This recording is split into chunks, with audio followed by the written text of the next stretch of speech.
මේ පොඩි කෑලි දෙක වැටුනොත් එවරණි. කොකටත් මම හොඳට ටේප් කළා. ඔළුව හෙලෙව්වට වැටෙන්නේ නැහැ. හැබැයි ගලවන්න ගියාම කොණ්ඩෙත් ගැලවෙයිද මන්දා. ඔතා VR box එකක් ඉල්ලුවා. ඒව ගණන්නේ. මම ෆෝන් එක මූණෙම අලව ගත්තා. දැන් එදින් ෆිල්ම් එක පේන්නේ මගේ S2 අස්සෙමයි. මාර ගැම්මක්. වයක හරි කරදරයි. පැටලෙනවා. මම දැක්ක අලුත්ව වයර්ලස්ලුනේ. ඉතින් මම වයක කපලා දැම්මා. දැන් පක්ට. කිසි කරදරයක් නැහැ. ඕ මේකේ පිටු පෙරලන්න හරි අමාරුයිනේ. ඇඟිල්ල ලිස්සන්නේ. කෙල ටිකක් ගෑවම තමයි ටක් ගාලා යන්නේ. ආන්න ගියා.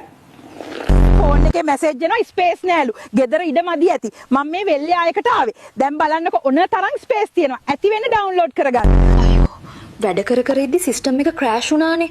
හොඳටම තුවාලයි. මම බෙහෙත් දාලා බෑන්ඩේජ් කළා. දැන් ICU එකේ වගේ තියන්න ඕන. අයියෝ පං කෑල්ල බිම වැටුණා. ඔපරාදනේ. මම මේ සබන් ටිකක් දාලා හේදුවා. ජෑම් ටිකක් ගාගත්තම සබන් රහ යනවා. ඔව් මේ අයිස්ක්‍රීම් සීතල වැඩි.